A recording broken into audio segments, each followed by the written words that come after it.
Okay, Nishta. Uh, Good afternoon, one and all. I'll be talking about SAGAR and its implication for India's blue economy. So, as the previous speakers have already given a very comprehensive overview of what SAGAR is and why blue economy is required, as Sarajit sir also clearly pointed out, I'm going to just elaborate on few aspects of what are the gaps that we need to fill in to actually become, efficient in making sure that our blue economy is utilized properly to its full potential. So while the ocean matters more than ever, so I'll firstly take you through a couple of news articles, recent ones, talking about the implications, ocean's implications to environment and even for the geopolitical interests. So here we talk about how humanity depends on ocean, and the science and policy nexus is very critical at this juncture. So chemical, physical, geological, and biological states, the information, the data. So all of that is required to actually understand what's happening in the ocean. And then we have this particular piece of information where Western Pacific nations, and similar as Sarabjit sir mentioned, a lot of multipolar gatherings and also minilateral gatherings and trilateral gatherings are happening. And such example is this Western Pacific nations coming together. So this is a huge group of nations coming together to bridge the gap between science and policy and advance the restoration of the ocean health. So this is basically ocean health-based phenomenon. And then we have overfishing. So overfishing plus how the difference between the developed and the developing nations, the difference in the tariffs they impose on the fish products. So it's highly different. The tariff is very low, about 3.2% in high income countries, but around 14% among the developing countries. So this huge difference plays a very critical role in how we take our economy forward. And then we have the US factor. The US factor at present, the tariff imposition, etc., has led to a lot of commentaries saying how this could lead to the reshaping and boosting of the untapped potential in the regional and commercial links, such as the Indian Ocean region itself. And this could effectively lead to shifting in the policy, supply chains and the reassessment of global alliances. So this is going to be leading to geopolitical as well as ecology. So how can India at this juncture turn this tide into an opportunity for itself and for the global south? So that is the looming question. And another point here is the China factor. How China's increase in trade with the global south is it's very high. It's really high as compared to the other nations in this region. So China is leading the whole blue economy sector in the Indian Ocean region. So that is kind of like a fact.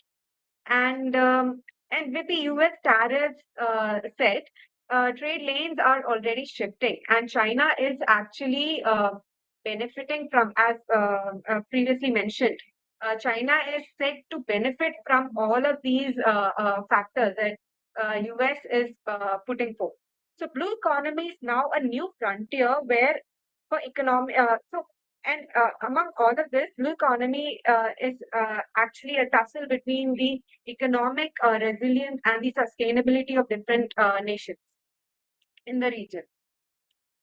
Um, Now, coming back to how we are placing SAGAR in this particular scenario. SAGAR 2015 had three major pillars and still has the same three major pillars: security, economy, and ecology. And this has given the stage for India's ocean diplomacy in trade, strategy, and environment.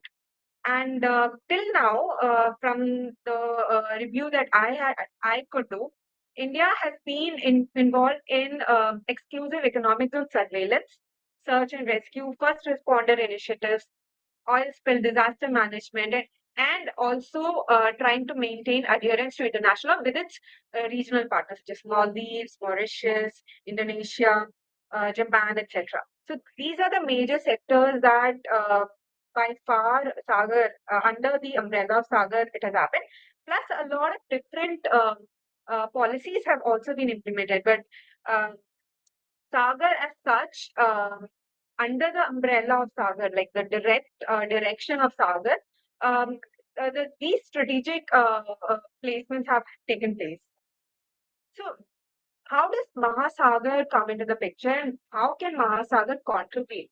So, from the basic first-hand information that we've gotten, mutual and holistic advancement.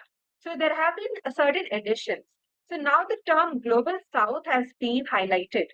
Uh, so, talking about how India's leadership of the Global South is going to be of paramount importance in this next phase of Sagar. Trade, capacity building, and technology sharing have been highlighted. So now we have to wait and see how this vision unfolds. So blue economy, as all of you must know, um, it's a sustainable use of ocean resources for economic growth. It's inclusive. It uses, it promotes a renewable energy. It is based on sustainable fisheries. Employment generation is a huge aspect of blue economy.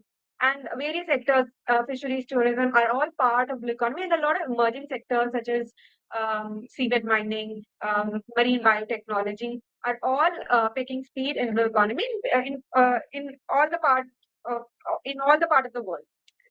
Nobody is like lagging behind, or everybody has taken certain steps to actually take it forward. And now, in this context, if we look at it, look at blue economy through the ESG and SDG lenses. Ocean health is equal to national prosperity. What you mean is that sustainability in blue economy is inherent. It has to be an inherent factor to make sure that we achieve the national and also the regional prosperity that we are looking forward to.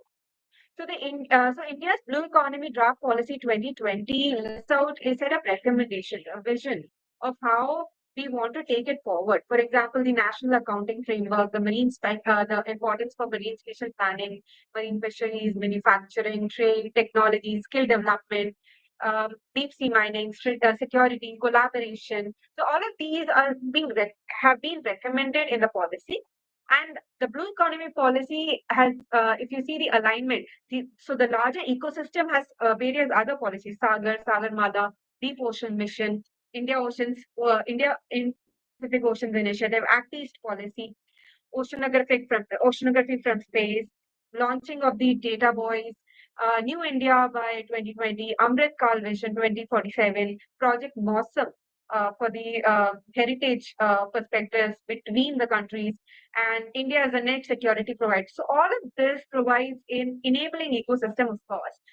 But a vision is only as good as the foundation it stands on. So what kind of foundation? So what are we missing? So there's a lot of underreporting of the informal sectors. There is no proper valuation of the marine ecosystem services. There's a lack of ESG tracking and robust marine spatial planning. And there's also a lack of scenario thinking. And I would also like to point out here about this RIS study, which showed that India's blue trade, which is export plus import, is about 15 to 22%. And this still, and our GDP from blue economy is about 5%. And this particular sector, the blue trade, has been highly resilient even in face of the pandemic. And that is highly commendable. And that makes blue economy sector highly resilient. And there is, but because we do not have the proper documentation, data gathering, and data transparency, we are not sure of how good of an estimate this is. Plus, there could be a gross underestimation, and I mean that could be some of the doubts that arise. And to fix these, we need more than just infrastructure. Uh, with just data, as Arnab sir mentioned previously, there's a lot of data, and we are moving on to the second stage where we need um, uh, So I'll wrap up, Nishta, in a minute. So we need the infrastructure, we need the insight as well. So insight should be based on the tropical solution for tropical partners. So Mahasagar could be the solution. So as I said, we have to wait and see how it unfolds. So Mahasagar could be India's response to the shifting world. And these are the different components of what we look for in the tropical solutions: skilling, knowledge generation, indigenous technology, etc. And thinking and flexible action plans. So where does UDA gets placed here? It's a strategic enabler. So to take the whole blue economy from the vision, the policy to precision. So real-time underwater sensing, modeling, acoustic capacity and capability, and generation, the knowledge generation, etc., uh, will fall under the umbrella of underwater domain awareness. And the benefits you gather from this particular approach is marine spatial planning, a robust marine spatial planning, risk reduction because you have done the analysis, you have the insights, and resource optimization without wasting the resources. As Ambassador Anup Mughal repeatedly mentions about how resource optimization is a very important factor in the economy. And so UD makes Mahasagar measurable, dynamic, and future ready. And Mahasagar Power by UDA becomes not just an idea but a strategy.